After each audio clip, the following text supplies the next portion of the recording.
नमस्कार। आज हम बात करेंगे मध्यकालीन भारतीय शिक्षा या मुस्लिम कालीन भारतीय शिक्षा के बारे में बात करेंगे। एजुकेशन ड्यूरिंग मिडिवल पीरियड के बारे में बात करेंगे। उसमें हम लोग बात करेंगे the main characteristic of education in medieval period या इस्लामिक सिस्टम में जो एजुकेशन थी उसकी किस प्रकार से व्यवस्था थी उसके बारे में हम बात करेंगे। क्योंकि जो मुस्लिम शासकों द्वारा जब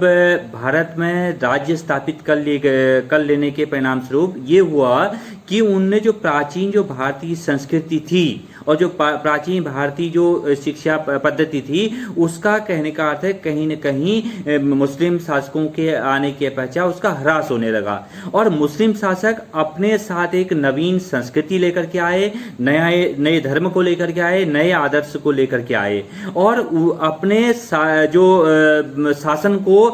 सुदृढ़ और मजबूत बनाने के लिए उनने क्या कहते हैं स्वयं मुस्लिम धर्म के बारे में और इस्लाम के ज्ञान के बारे में और साथ ही साथ उसकी संस्कृति के प्रचार और प्रसार करने के लिए खुद को पूर्ण रूप से समर्पित कर दिया। और साथ ही साथ उनके द्वारा जो इस दिशा में कहने का अर्थ है कि इस प्रकार के से प्रयास किए गए जिससे कि भारत में एक नई शिक्षा व्यवस्था या इस्लामिक शिक्षा पद्धति का विकास हुआ और इस पद्धति के विकास के लिए उनने जो मुस्लिम शासक थे उनने अपना पूर्ण योगदान प्रदान किया। इसमें उनने जैसे जो मुस्लिम कालीन यदि शिक्षा की विशेषताओं में देखें तो उसमें था बिस्मिल्लाह खानी रस्म। इसमें क्या होता था कि मुस्लिम शिक्षा का जो प्रारंभ होता था वो बिस्मिल्लाह रस्म जो थी उससे होता था। बिस्मिल्लाह रस्म जो वो थी वैदिक कालीन जो शिक्षा में जो उपनयन संस्कार होता था या बौद्ध कालीन शिक्षा में जो प्रवज्जा संस्कार होता था उससे ही मिलती जुलती थी। इस जो बिस्मिल्लाह खानी जो रस्म थी इसमें जो बालक की आयु 4 वर्ष 4 माह और 4 दिन हो जाने पर उसे कहने का अर्थ है कि नए कपड़े पहनाकर मौलवी साहब के सामने उसको ले जाया जाता था। और यहाँ पर क्या करता था, बालक को मौलवी साहब के द्वारा जो होता था उच्चारित जो कुरान की कुछ आयतों को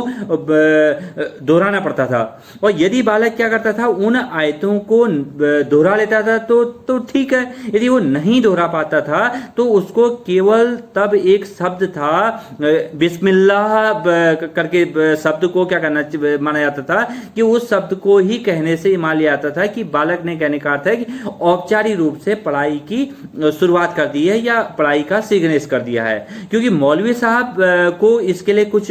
नजराना दिया जाता था और इसको बालक को मकतब में कहने का अर्थ है प्रवेश दिला दिया जाता था। इस प्रकार कह सकते हैं कि मुस्लिम कालीन शिक्षा का जो शुभारंभ है वो 4 वर्ष 4 माह 4 दिन से शुरू हो जाता है। और इसके बाद जो शिक्षा की जो संस्थाएं थी, यदि मुस्लिम कालीन जो शिक्षा की व्यवस्था के लिए कहें तो इसमें 2 जो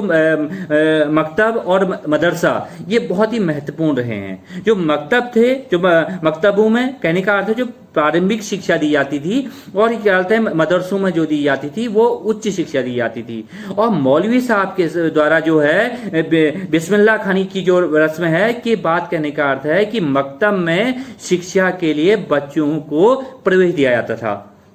मकतब जो थे वो मस्जिदों से जुड़े होते थे और साथ ही साथ मस्जिद के जो मौलवी साहब हैं वो क्या करते थे, मकतबों में शिक्षा देने का पूर्ण रूप से कार्य करते थे। और मकतबों में बालक को कहने का अर्थ कि शब्द का ज्ञान कराया जाता था और साथ ही साथ उसे धार्मिक प्रार्थनाएं सिखाई जाती थी, इस्लामिक प्रार्थनाएं सिखाई जाती थी। और साथ ही साथ मकतब की जो शिक्षा थी वो पूरी करने के बाद ही छात्र जो था मदरसों में कहने का अर्थ है प्रवेश लेते थे। और मदरसों में उसे भिन्न भिन्न जो विषयों के जो विद्वान थे उन विद्वानों के द्वारा जो कहते हैं नियमित रूप से कहने का अर्थ है शिक्षण का कार्य किया जाता था। और जो मदरसे थे और उनमें कहने का अर्थ है उच्च शिक्षा बच्चे प्राप्त करते थे। उस समय के लिए हम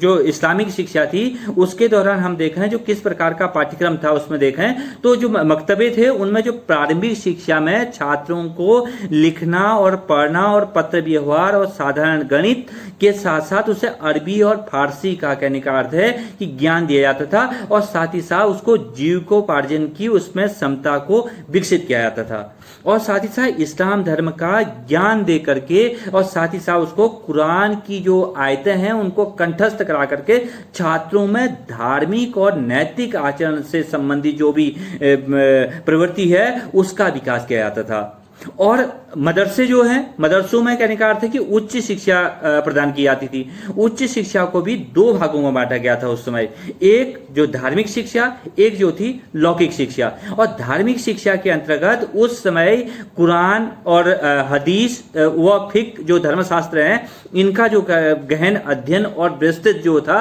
इनका विस्तृत ज्ञान जो छात्रों को कराया जाता था। और साथ ही साथ लौकिक शिक्षा के अंतर्गत जो छात्र हैं उस समय उनको अरबी की शिक्षा दी जाती थी, उनको क्या कहते हैं गणित की शिक्षा दी जाती थी, इतिहास की शिक्षा दी जाती थी, भूगोल की शिक्षा दी जाती थी, ज्योतिष शास्त्र की शिक्षा दी जाती थी, यूनानी चिकित्सा पद्धति की शिक्षा दी जाती थी, व्याकरण सिखाया जाता था, तर्क शास्त्र सिखाया जाता था, कानून की शिक्षा दी जाती थी, कृषि की शिक्षा दी जाती थी और इससे संबंधित आदि विषयों को उनकी शिक्षा प्रदान की जाती थी। और उस समय की यदि शिक्षा में हम शिक्षण पद्धति को देखें तो मुस्लिम कालीन शिक्षा में भी जो मुख्यतः जो शिक्षण विधि को लागू किया गया था उसमें रटने की जो मौखिक रूप से जो रटने को महत्वपूर्ण माना गया था। और साथ ही साथ उस समय जो शिक्षा थी वो कहने का अर्थ है मौखिक रूप से अधिक प्रदान की जाती थी। और साथ ही साथ उसमें व्याख्या होता था, प्रश्नोत्तर होता था, वाद विवाद की विधियां होती थी। इस प्रकार से कहने का अर्थ है कि छात्रों में स्वाध्याय की विधि को ज्यादा महत्व प्रदान किया जाता था। और अध्यापकों की जो उपस्थिति में कहने का अर्थ है मौलवियों की उपस्थिति में जो छात्र थे वो कुशल और योग्य बनते थे। और जो उनसे जो सीनियर जो छात्र होते थे, जो बड़ी कक्षा के जो छात्र होते थे, वो अपने से जो छोटी कक्षा के छात्रों को पढ़ाने का कार्य करते थे। और कहने का अर्थ है कि इस प्रकार से जो राज दरबारों में ये क्या कहते हैं बहुत जो ज्ञान अर्जित किया है उस ज्ञान के आधार पर शास्त्रार्थ कराया जाता था। और कहने का अर्थ है और वो अरबी और फारसी में कहने का अर्थ है उस समय शिक्षा प्रदान की जाती थी। और धीरे धीरे ये शिक्षा कहने का अर्थ है अरबी फारसी के स्थान पर उर्दू के माध्यम से भी कहने का अर्थ है ज्ञान प्रदान किया जाने लगा। और जो गुरु और शिष्य के उस समय जो संबंध थे वो गुरु और शिष्य के संबंध बहुत ही घनिष्ठ संबंध थे। और क्योंकि शिक्षकों को समाज में उस समय भी अत्यंत सम्मानित स्थान प्राप्त था।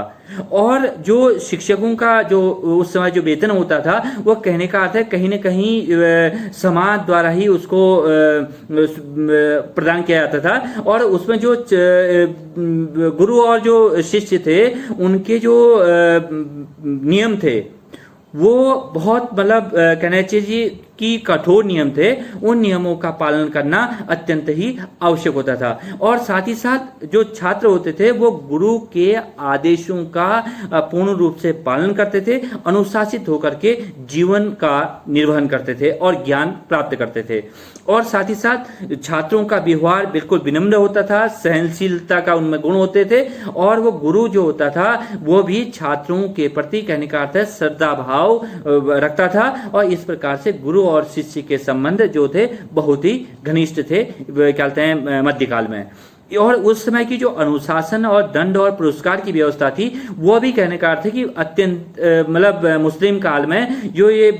अनुशासन की व्यवस्था अत्यंत ही कठोर थी, क्योंकि नैतिक और जो व्यवहारिक शिष्टाचार है उस पर बल दिया जाता था, आत्मानुशासन पर बल दिया जाता था, साथ ही विनयशीलता छात्रों के लिए अनिवार्य मानी जाती थी। और अनैतिक आचरण करने पर, झूठ बोलने पर और दैनिक जो पाठ है उसको याद न करने पर कहने का अर्थ है या अशिष्ट आचरण करने पर छात्रों को कठोर शारीरिक दंड भी उस समय प्रदान किया जाता था। और शिक्षकों द्वारा अपनी क्या कहते हैं इच्छा अनुसार उनको क्या कहते हैं छात्रों को दंड देने का प्रावधान था। और कहने का अर्थ है इस प्रकार से हम उस समय कह सकते हैं कि जो अनुशासन और दंड की व्यवस्था थी वो अत्यंत ही कठोर थी, जिसमें कहने का अर्थ है कि गुरु द्वारा जो दंड दिया जाता था उसको शिष्य को सहज ही स्वीकार करना होता था यदि किसी प्रकार से गलती करने पर। और स्त्री शिक्षा की बात करें तो मुस्लिम काल में जो स्त्री शिक्षा थी वो कहने का अर्थ है उपेक्षित रही है। और क्योंकि मुस्लिम काल में महिलाओं के लिए कहने का अर्थ है कहीं नहीं पर्दा प्रथा प्रारंभ हो गई थी, इसका प्रचलन शुरू हो गया था, जिससे कि स्त्री शिक्षा का पूर्ण रूप से उस समय विकास नहीं हो पाया। और जो कि ये भी कह सकते हैं कि स्त्री शिक्षा पूर्ण रूप से चरम पर विकास की ओर अग्रसर नहीं थी। और कम आयु की जो लड़कियां थी उनको कहने का अर्थ है मकतबों में जाकर के प्रारंभिक शिक्षा ग्रहण करने का तो अवसर मिल जाता था, लेकिन क्या कहने का अर्थ है कि शिक्षा ग्रहण करने के लिए यदि वो उच्च शिक्षा प्राप्त करना चाहते हैं तो उच्च शिक्षा प्राप्त करने का अवसर उनको नहीं मिल पाता था। और जैसे जो शाही घराने थे या फिर जो धनी परिवार थे, उन परिवारों की जो महिलाएं थी या उनकी लड़कियां थी, वही क्या कहने का अर्थ है कि उच्च शिक्षा प्राप्त कर पाते थे वो अपने घरों में ही। तो इस प्रकार से कह सकते हैं जो मुस्लिम कालीन शिक्षा थी उसमें कहने का अर्थ है कि स्त्री शिक्षा को पूर्ण रूप से कहने का अर्थ है उतना महत्व नहीं दिया गया था। तो ये इस प्रकार से हम मान सकते हैं कि उस समय स्त्री शिक्षा कहने का अर्थ है पर्दा प्रथा के कारण कहीं न कहीं उच्च शिक्षा प्राप्त करने से वंचित रह गई थी। और इस प्रकार हम कह सकते हैं कि जो मध्यकालीन शिक्षा है, मध्यकालीन शिक्षा में जो शिक्षा की जो व्यवस्थाएं थी,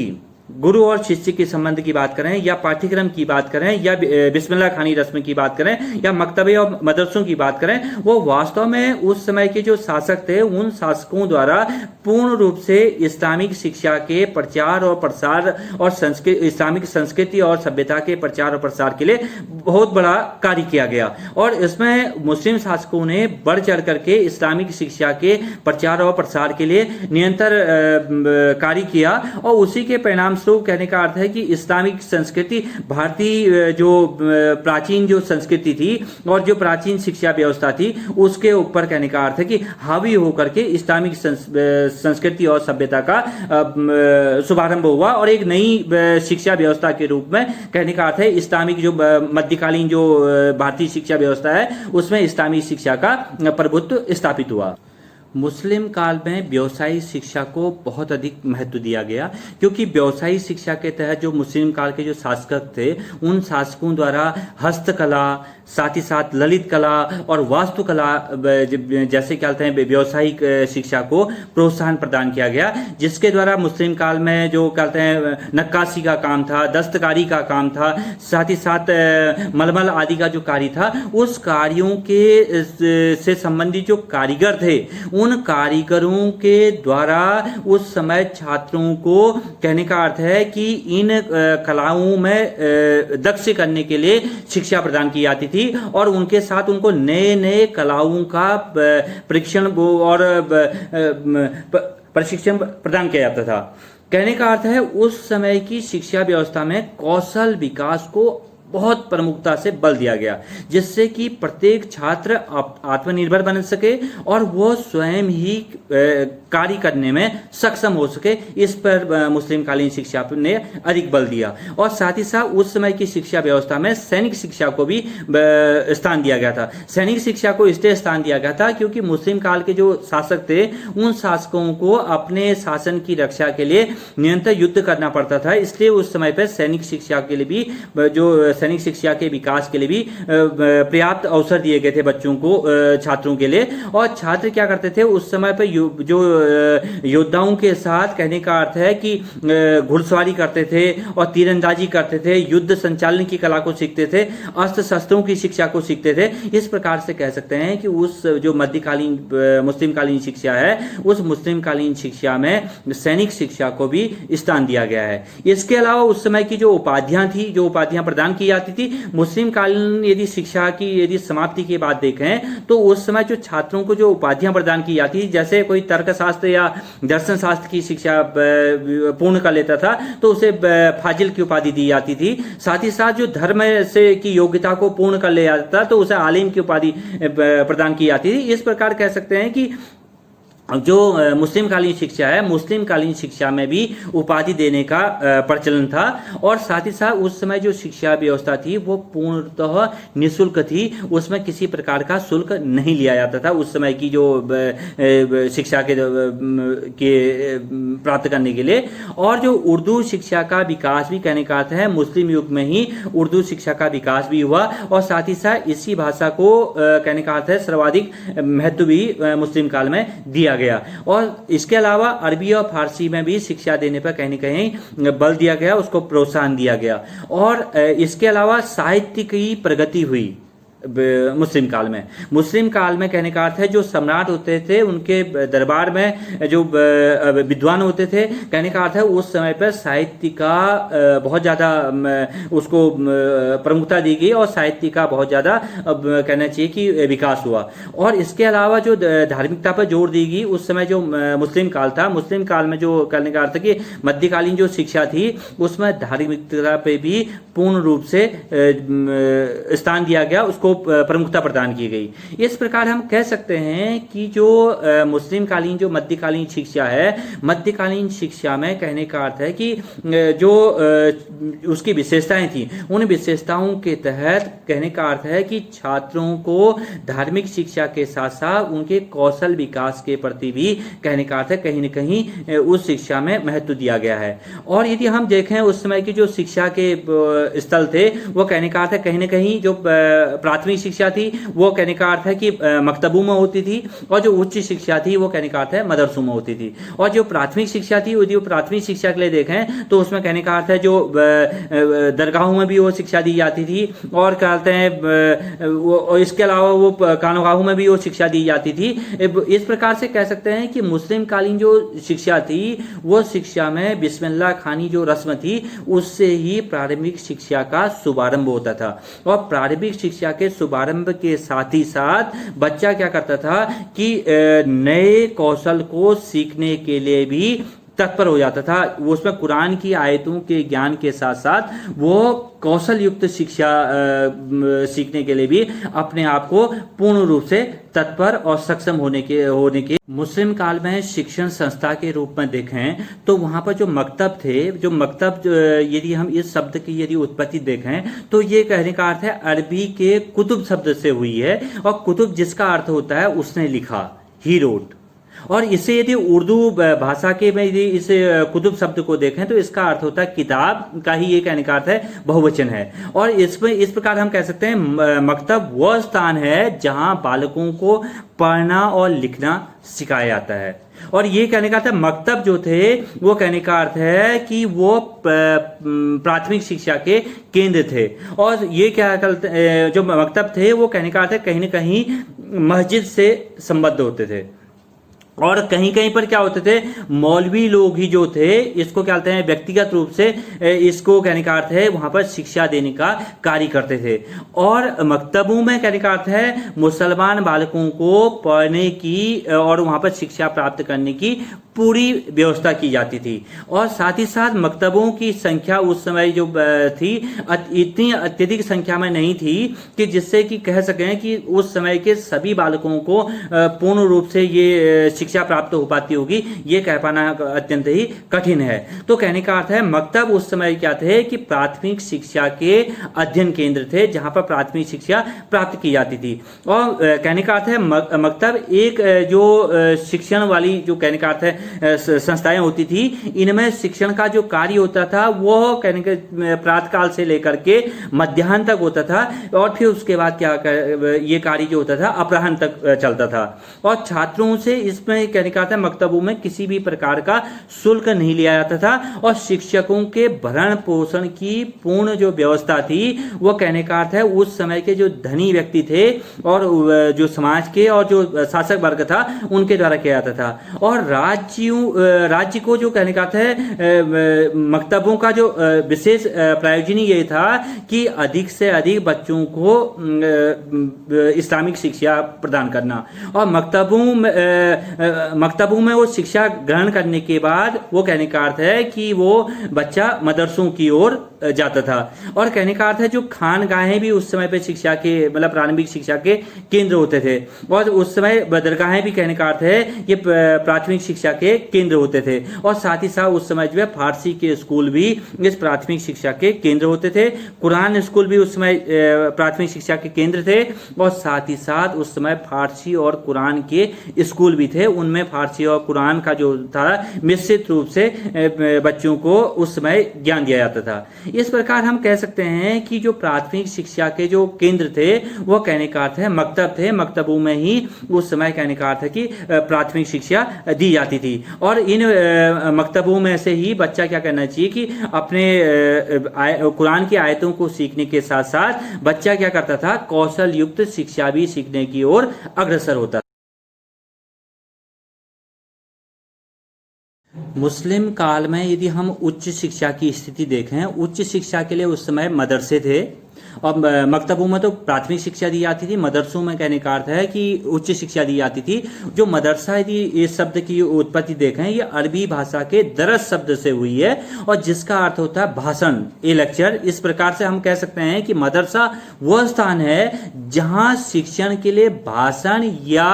व्याख्यान विधि का प्रयोग किया जाता है। कहने का अर्थ है मदरसे उच्च शिक्षा के केंद्र थे। और जो ये क्या है, कहने का अर्थ है कि मदरसे कहीं न कहीं मस्जिद से संलग्न होते थे और जो इनकी जो स्थापना की जाती थी, मदरसों की स्थापना की जाती थी, वो राज्य के जो धनी व्यक्ति होते थे उन धनी व्यक्तियों द्वारा इनकी व्यवस्था की जाती थी। कहने का अर्थ है कि जो मदरसे थे वो उच्च शिक्षा के केंद्र थे और इनमें जो शिक्षा का जो माध्यम था वो माध्यम जो था फारसी था मुख्यतः। और फिर धीरे धीरे इसमें परिवर्तन हुआ और यहाँ पर क्या कहना चाहिए, मदरसे जो थे वो उच्च शिक्षा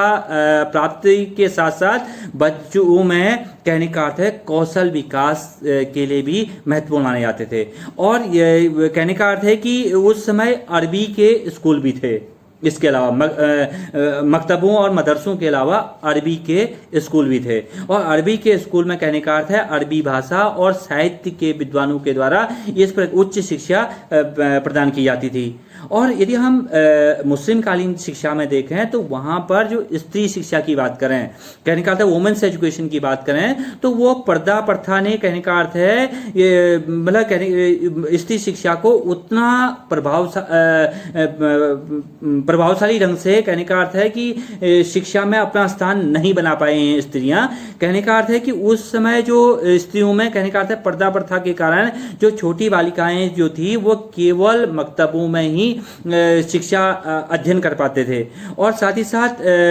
जो पर्दा प्रथा के कारण क्या थी कि उस समय की जो स्त्रियां थी, जो छोटी बालिकाएं थी, उनको कहने का अर्थ है कि एकांत में कहने का अर्थ है कि बंद कर दिया गया, जिससे कि शिक्षा में कहने चाहिए उस समय की स्त्री शिक्षा के लिए ये बहुत बड़ा एक प्रश्न चिन्ह है कि उस समय जो स्त्री शिक्षा थी वह पूर्ण रूप से चरम सीमा पर अग्रसर नहीं हो सकी। और क्योंकि उसमें पर्दा प्रथा के कारण क्या था कि जो केवल जो छोटी आयु की जो बालिकाएं थी वो केवल मकतबों में जाकर के बालकों के साथ क्या करते थे, विद्या का अर्जन करते थे और साथ ही साथ उन्हें कुछ समय के बाद यह कार्य क्या करना पड़ता था, स्थगित करना पड़ता था। और क्योंकि वो उच्च शिक्षा की जो सुविधाएं थी वो पूर्णतः उपलब्ध नहीं थी, क्योंकि राज्य और समाज की ओर से कहने का अर्थ है कि इस प्रकार की कोई व्यवस्था नहीं थी कि जिससे कि वो अलग से कोई मदरसों का निर्माण हुआ हो जिसमें केवल स्त्री शिक्षा के लिए वो बने हों। इस प्रकार की पूर्ण रूप से व्यवस्था उस समय नहीं थी। और इस कारण से क्या था कि निम्न और जो निर्धन वर्ग था उनकी जो बालिकाएं थी वो कहने का अर्थ है पूर्ण रूप से ज्ञान प्राप्ति से कहने का अर्थ है वंचित रह जाती थी। और इसके अलावा जो मध्यम वर्ग है उनकी बालिकाएं जो थी वो शिक्षा के उनके पास अवसर प्राप्त होते थे और वो कहने का अर्थ है विद्यार्जन के लिए उनको मकतबों में न जाकर करके वो व्यक्तिगत रूप से स्त्रियों द्वारा अपने घर पर ही इस प्रकार के मकतबों की व्यवस्था की गई थी जहां पर वो अपने स्वयं ही ज्ञान प्राप्त कर सकते हैं। और जो निजी घरों में जो बालिकाओं के लिए धार्मिक शिक्षा जो प्रदान करने के लिए उस समय क्या थे, मकतब थे। और जहां क्या होता था कि जो अधिक आयु की जो महिलाएं हैं उनके द्वारा उनको कुरान सिखाया जाता था, कुरान शरीफ की आयतें सिखाई जाती थी और साथ ही साथ उसमें इस्लाम धर्म की शिक्षाएं सिखाई जाती थी। उसके अनुसार उनको व्यवहार और आचरण करने की शिक्षा बताई जाती थी, उसे गुलिस्तान बताया जाता था, साथ ही साथ उसे बोस्तान की शिक्षा दी जाती थी, साथ ही साथ उसे सदाचार की पुस्तकों की पढ़ाई जाती थी और उनका ज्ञान कराया जाता था घर पर ही रह करके। और जो इसके अलावा यदि यदि क्या कहें कि मदरसे में कहने का अर्थ है जो उस समय जो उच्च वर्ग था, जो धनाढ्य वर्ग था, उस वर्ग के लिए क्या था कि जो मदरसे थे उनमें बालिकाओं को नृत्य की शिक्षा दी जाती थी, संगीत की शिक्षा दी जाती थी, और सिलाई और क्या कहते हैं बुनाई और क्या कहते हैं इनकी शिक्षा दी जाती थी, और जिससे क्या करते हैं, और साथ ही साथ उन्हें युद्ध कला और साथ ही साथ रण क्षेत्र जो कला है उसका ज्ञान और उसकी शिक्षा भी प्रदान की जाती थी। और उनकी शिक्षा का जो पूर्ण रूप से जो भार था, वो भार उस समय उनके अभिभावकों को वहन करना पड़ता था, और केवल उस समय जो धन संपन्न व्यक्ति ही बालिकाओं को इस प्रकार से विद्यालय की मतलब अध्ययन कराने के लिए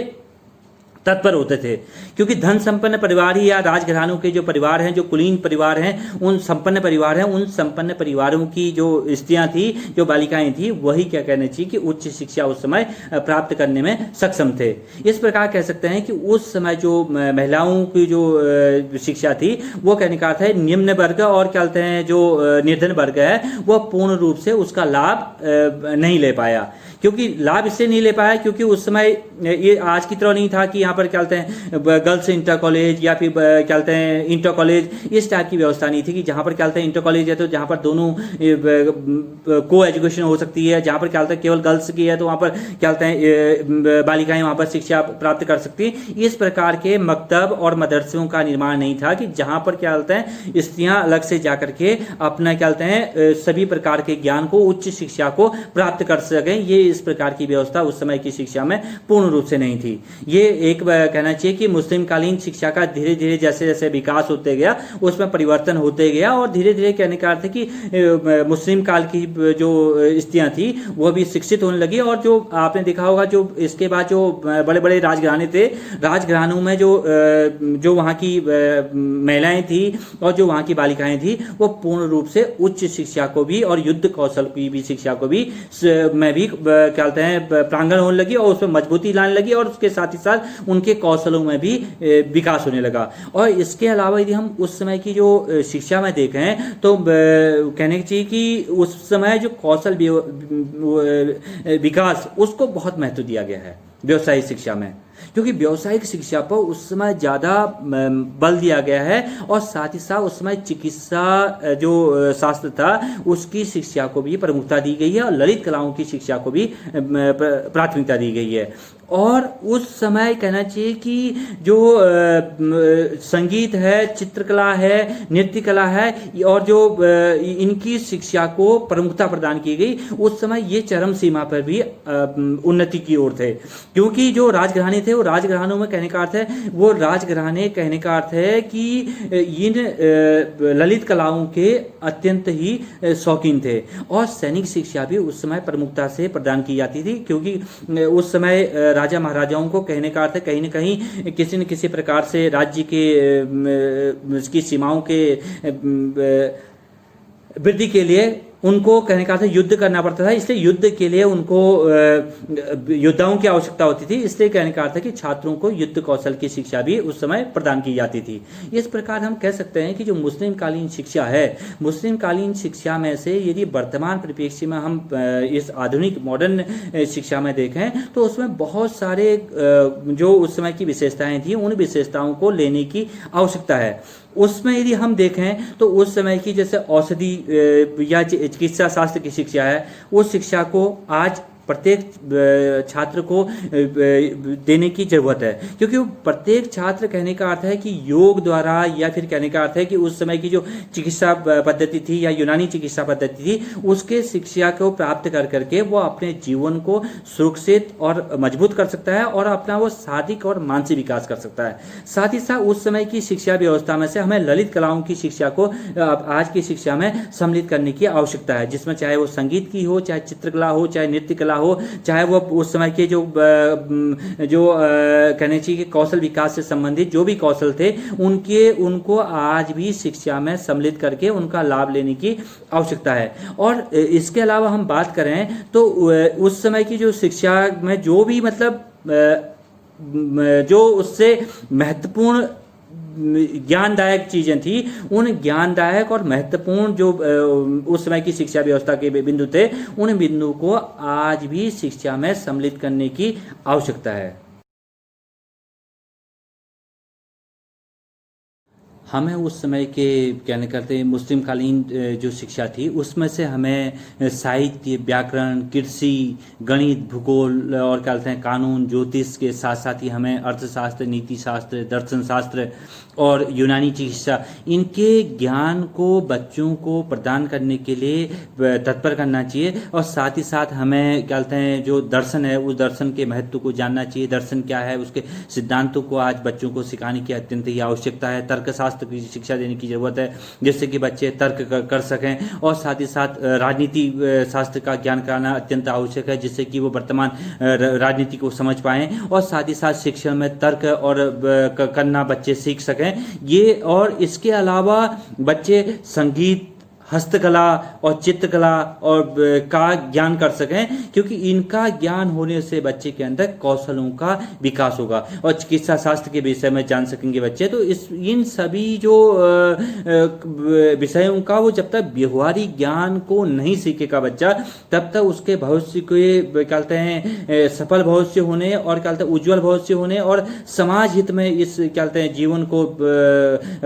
उपयोगी बनाने के लिए बच्चा तत्पर नहीं हो पाएगा। इसलिए हमें मुस्लिम काल में जो उस समय के जो कौशल विकास को बल दिया गया था, उस कौशल विकास के बल को आज भी हमें व्यवहारिक रूप से लागू करने की आवश्यकता है, जिससे कि बच्चा कौशल युक्त अपने आप को तत्पर कर सके, कौशल सीखने के लिए जागरूक हो सके और कौशल का ज्ञान प्राप्त करके वो अपने जीविका को जीविकोपार्जन के लिए स्वतः ही सक्षम हो सके और तैयार हो सके। क्या होगा कि यदि शिक्षा में कौशल विकास को महत्व दिया जाएगा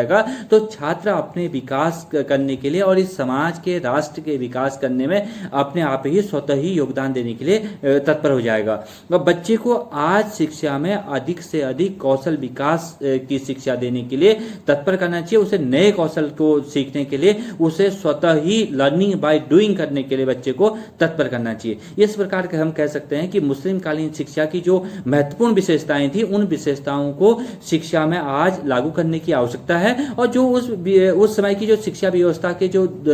दोष थे, उन दोषों को हमें हटा करके उस समय की शिक्षा व्यवस्था के महत्वपूर्ण बिंदुओं को आज स्वीकार करने की आवश्यकता है। जहां स्त्री शिक्षा की को हमें प्रमुखता से बल देने की आवश्यकता है, स्त्री शिक्षा के बढ़ावे के लिए हमें कार्य करना चाहिए। साथ ही साथ हमें कौशल युक्त शिक्षा के विकास के बारे में बात करनी चाहिए और हमें निःशुल्क शिक्षा के विषय में बात करनी चाहिए। निःशुल्क शिक्षा जहां प्राथमिक लेवल पे है या फिर माध्यमिक लेवल पे है, उसको हमें कहना चाहिए कि उसको हमें उच्च स्तर पे भी करने की आज आवश्यकता है, जिससे कि प्राथमिक से लेकर के उच्च शिक्षा स्तर तक बच्चा क्या कर सके, निःशुल्क ज्ञान अर्जित कर सके, जिससे कि वो अपने क्षमता में, अपनी कार्यकुशलता में, अपनी योग्यताओं में वृद्धि कर सकता है। इस प्रकार हम कह सकते हैं कि चाहे वो शिक्षा वैदिक कालीन शिक्षा हो, चाहे वो बौद्धकालीन शिक्षा हो, चाहे वो क्या कहते हैं मुस्लिम कालीन शिक्षा हो, इन तीनों शिक्षाओं जो व्यवस्थाएं थी जो भारत में, तो इन शिक्षाओं में से हमें जो इनकी जो महत्वपूर्ण विशेषताएं थी, उन विशेषताओं में के मुख्य बिंदुओं को आज भी वर्तमान परिप्रेक्ष्य में भी शिक्षा में सम्मिलित करने की अत्यंत आवश्यकता है। और उन महत्वपूर्ण बिंदुओं को सम्मिलित करके हम बच्चे के भविष्य को स्वर्णिम बना सकते हैं, उज्जवल बना सकते हैं और राष्ट्र हित में उसको तत्पर कर सकते हैं। इस प्रकार हम कह सकते हैं कि चाहे वो शिक्षा किसी भी स्तर की रही हो, चाहे वो वैदिक कालीन शिक्षा भारत में रही है, चाहे वो बौद्धकालीन शिक्षा भारत में रही है, चाहे मुस्लिम कालीन शिक्षा भारत में रही है, उसमें से हम महत्वपूर्ण बिंदुओं को आज के परिप्रेक्ष्य में, वर्तमान परिप्रेक्ष्य में उनको लागू करके हम शिक्षा को कहने का अर्थ है कि आधुनिक बनाने के साथ साथ उसमें व्यवहारिकता को हम सम्मिलित कर सकते हैं, उसमें कार्य को कुशलता को हम सम्मिलित कर सकते हैं। इस प्रकार हमें इन सभी शिक्षाओं के जो कहते हैं उस समय की शिक्षा व्यवस्था में किसी प्रकार की दोषपूर्ण पद्धतियां या दोषपूर्ण जो भी उसमें से रहे होंगे उस समय के परिस्थितियों के अकॉर्डिंग, या वर्तमान में जिनको हम दोषपूर्ण मान रहे हैं, तो हो सकता है कि उन सभी बातों को हम हटाते हुए वर्तमान में उनमें से उस शिक्षा व्यवस्था के महत्वपूर्ण बिंदुओं को हमें स्वीकार करने की आवश्यकता है, जिससे कि बच्चे का भविष्य सुखी, समृद्ध और क्या कहते हैं उज्जवल हो सके। धन्यवाद।